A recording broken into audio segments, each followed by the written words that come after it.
That's J-Dub there knocking his shot down, Thunder by 9. And then, Allen, it was the signature defense for OKC getting so much of it done. Yeah, the turnovers, what they do, and they force you. That just before we just saw a couple of threes. That 9-0 run really opened the game up, and it allowed the Thunder to kind of exhale, got into their defense, and then the game got out of hand for the Pacers. Thunder by 13 after 3. Then here's more from SGA. OKC is pulling away. SGA would be scoring, you would also be dishing it here. J-Dub, who would score 20, and now they can smell it in the building. Thunder by 21.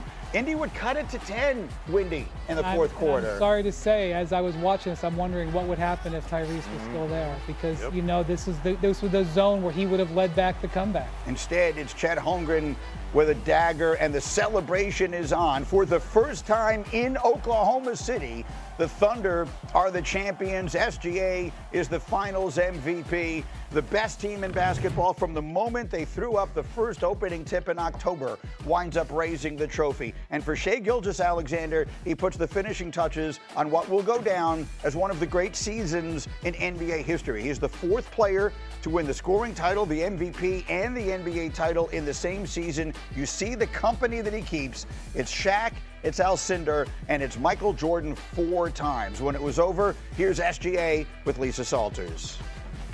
A lot of hard work, a lot of hours in the gym.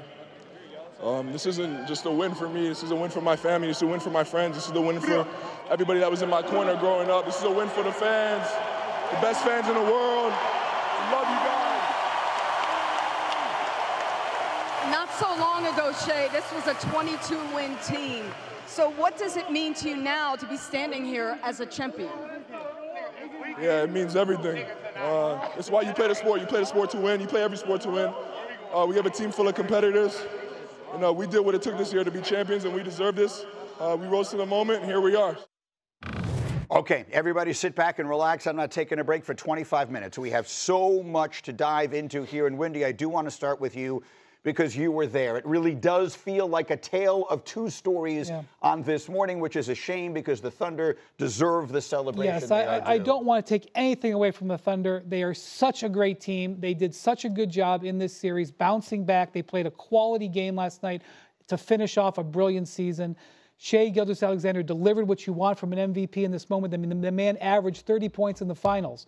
And they got good contributions from around the team, Chet Holmgren and everything. The crowd was spectacular from an hour before the game when they got in there.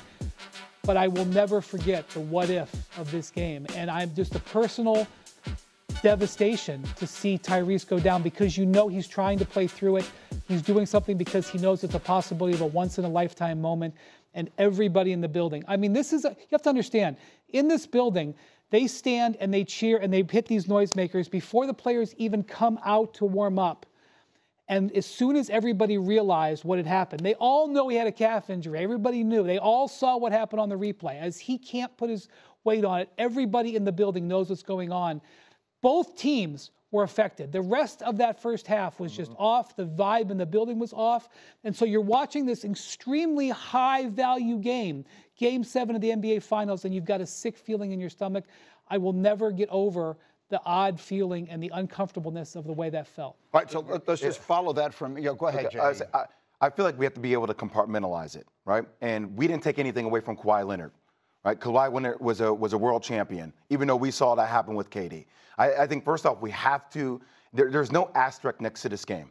Like, injuries are part of the game. Yeah. It happens. It makes us feel horrible. We all feel devastated for Tyrese Halliburton this morning, but OKC still won a world championship. And I literally feel as if Sam Presti has the best rebuild in the modern NBA era for what he's been able to put together with the Paul George trade, what he's been able to get finding J-Dub with the 12th pick, Chet Holmgren sitting him out for a year, to put this roster construction together to lead to a championship, one of the best defensive teams we've seen historically, maybe top 5 ever in the NBA. We have to give them their flowers off the top. I think the simple thing is it's amazing to think that the Warriors dynasty ended on an injury like this. And a new dynasty might begin with an injury like this that obviously they took advantage of and won the championship. Think about that, because we've had, this one champion for 9 years going on here, and it's been nice parity, but this Thunder team is very Spursy.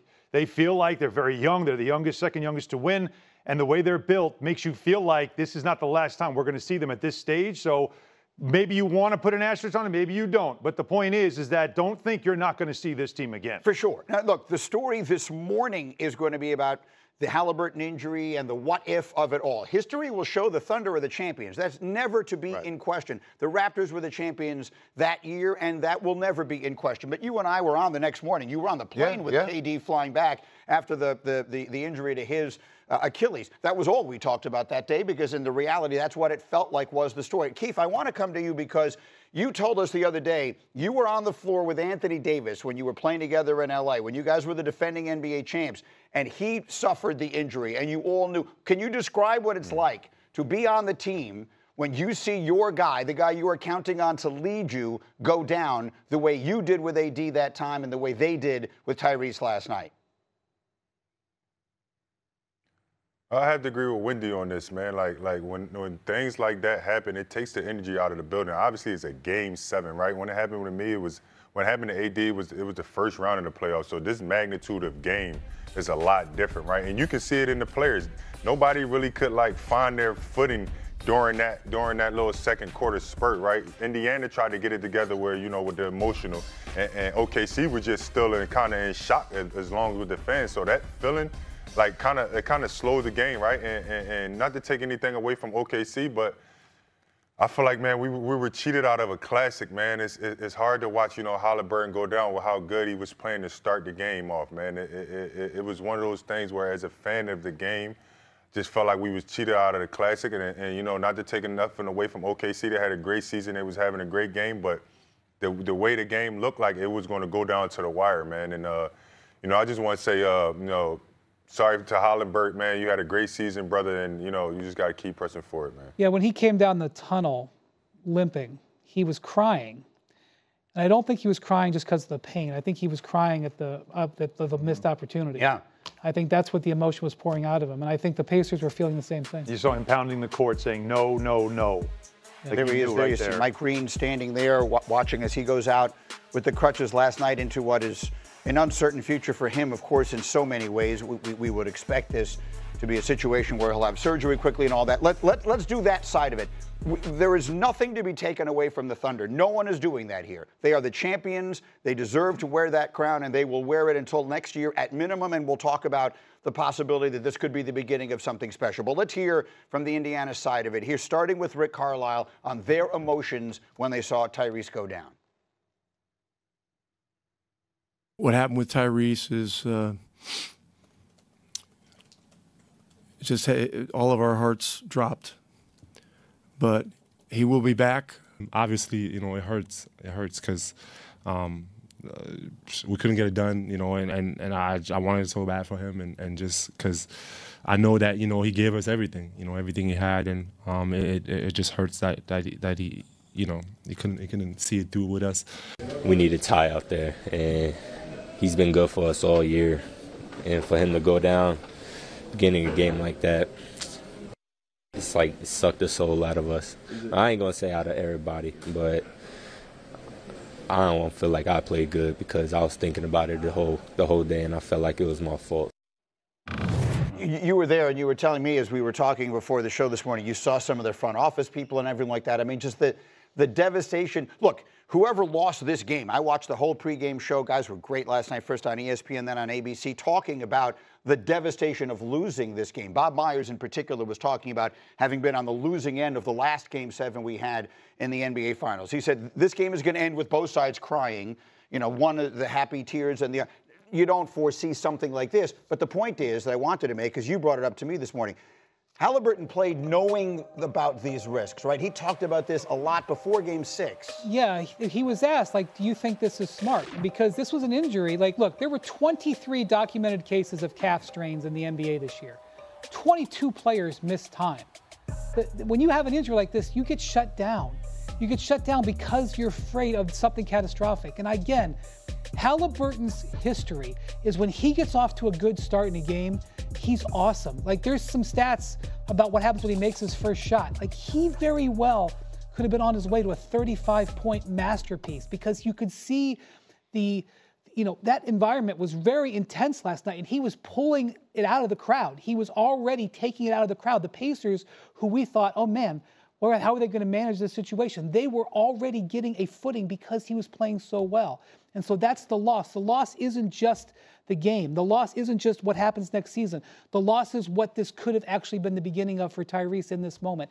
And as he's pounding the court, all of that is on his mind. When he's saying no, no, no, he's not just reacting to the injury. He's reacting to the fact that he felt the hot hand. He felt what was going. He was going to the basket to score again because they were closing out that play. He's driving to the basket because in the huddle right before that, Daigneault is telling his team, get up on Halliburton. Get up on Halliburton. Yeah. I don't care if he's 5 feet back. He drove because they were closing out on him. He's like, here I go. Now I'm going to cook him driving to the basket. And so all of that is why it creates such a visceral reaction. And by the way, I don't think it's comparable to KD because the KD injury, while devastating, the Warriors are down 3-1 in that series. Yeah. This is game 7. He's on the way to potentially the moment of his life here. Yeah, different magnitudes, different stories. You can also say that their record is like 35-4 or something astronomical when he scores 20 or more points with Tyrese Halliburton and 9 in the first opening minutes of the game. The thing that was interesting, though, is this is a weight that players have to carry in these significant moments. And we've seen multiple players have to go through that, whether it was a KD situation, whether it was Aaron Gordon this year playing out there, right, with something strained, whether it was Steph Curry choosing not to play. So I think it's one of those things that you have to carry that weight yourself, understanding that, hey, look, these are the repercussions. But I just want kudos to this dude for getting out there in a game 7 and just fighting for it. Knowing that you hate to see it, we all hate the feeling of it. It's something that you have to rationalize, but he played. You respect it. You respect it. Spartan mentality. You come back with your shield or on it. And that's exactly what you expect out of an athlete at that level, especially at this level of the league, of the championship level, a championship game, which literally this was. For him to be out there, knowing the repercussions, the possibilities, and all that stuff, nothing but respect. Keith, you said you did it, right? We talked about this last week. I mean, I don't want to suggest we foresaw this. It wasn't hard to see coming. The guy's got a calf strain and he's playing immediately thereafter. This was the obvious risk all along. And you see him play so well in game 6 and you're thinking, oh, were they playing possum with the injury and all that? And then boom, down he goes. But I just want to say real quick, it's not the obvious. I mean, you know how many people were like, he better get out there and play? No. He better get out there and play. But this was the obvious risk. No, obviously, the obvious but risk that's something afraid that of. Yes, he's the one thinking about that, not the general public to the most part. Right, but the player's mentality, we talked about it all last week. You're going to have to take his helmet away, all that stuff. And Keith, you were telling us you did it. You played with an injury like this. In a game 7 yourself once upon a time with a foot, and it wound up basically you weren't right for 2 years, you told us. Yeah, man, but like I said earlier, the magnitude of my game and this game is a lot different, man. You know, as you can see the injury right here. Again, like I said before, it's one of those things where it's the player sometimes had to be saved from himself. But look, Halliburton, man, he had a great game 6. So, the trajectory of having a good game 7 was there. We didn't see no lack of movement in game 6. So it was one of those things where you can say, like, he moved great in game 6. You can do it again in game 7. And that was kind of the idea, right? But for me, is the long-term effect of, like I said, like how it took me 2 years to get back together. Does this change? This is going to change the trajectory of how Indiana looks next year and maybe the year after that, right? Because a whole year can change a lot with this team. Absolutely. And that's the big thing. I mean, obviously it's game 7 and you want to play and it's the highest level. But now that this has happened, looking forward, I think, it's going to take an effect on Indiana, how they're going to look. Like, what should they do with the salary? Should they go over the cap? Like next year is just going to be a big what if with them. Well, look, I mean, the entire Eastern Conference, this is not today's conversation, but with Jason Tatum going down in Boston and Damian Lillard going down in Milwaukee and now Tyrese Halliburton going down in Indiana, we will get to a point where it's appropriate to talk about what the East looks like going forward. But this is not that moment. Cindy, let's put up A23. Last night will be remembered as Game 7 and the end of this year's championship round.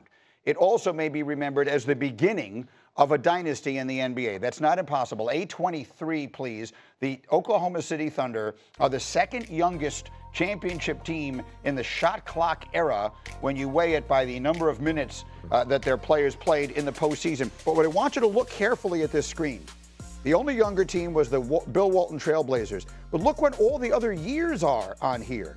We're going back, the most recent team on this screen was 45 years ago. So the point I'm making is, in what we would consider, Wendy, to be the modern era of the NBA, this is by a wide margin the youngest team to win the championship. So it is worth saying, OKC, they break through. The last time this franchise won a championship, they were the Seattle Supersonics. Do you think that we saw the beginning, just the beginning, of what this group is capable of? Quite possibly. Last night was the 7th consecutive year we've had a different champion. That's never happened in NBA history where we've had different champions every single year. It is very much the age of parity. But does it happen on the verge of a new team, a new dynasty coming over? Because guess what? 1 week from today, the new league year rolls over. Shai Gilgeous-Alexander, Chet Holmgren, and Jalen Williams are all in position in the next few weeks to sign long-term contract extensions, locking themselves in. This team has stored up a bunch of draft picks because, yes, I don't believe they'll be able to keep all these supporting players under the new rules, but they will be able to continue to draft. Guys, they've got the number 15 pick in this draft on Wednesday, and they have a player that sat out, Nikola Topic, who had a torn ACL last year. He is going to come in and probably immediately join the rotation. They were able to use a pick on him last year because they knew they didn't need him this season. So this team is set up. Now, nothing is guaranteed, obviously, but we have not seen a team set up with players under controllable contracts like this since the Warriors back when they won a decade ago. Just think about how masterful Sam Presti has been with the amount of first-round picks they still have, with the amount of cap space they still have, and in fact, he's going to lock in these 3 players. But I will say, with so much player movement, I'm not sure this is a dynasty yet. I still think there's some big questions for them. Scoring, having scoring droughts, right? Obviously, SGA, a guy double-digit assists in games 2, 5, and 7, in which they played their best. But their offense still becomes stagnant. And one of the things that makes this team so good is their depth that they have defensively with some of those pieces. Alex Caruso made critical threes last night. Lou Dort made some buckets, great defensive players.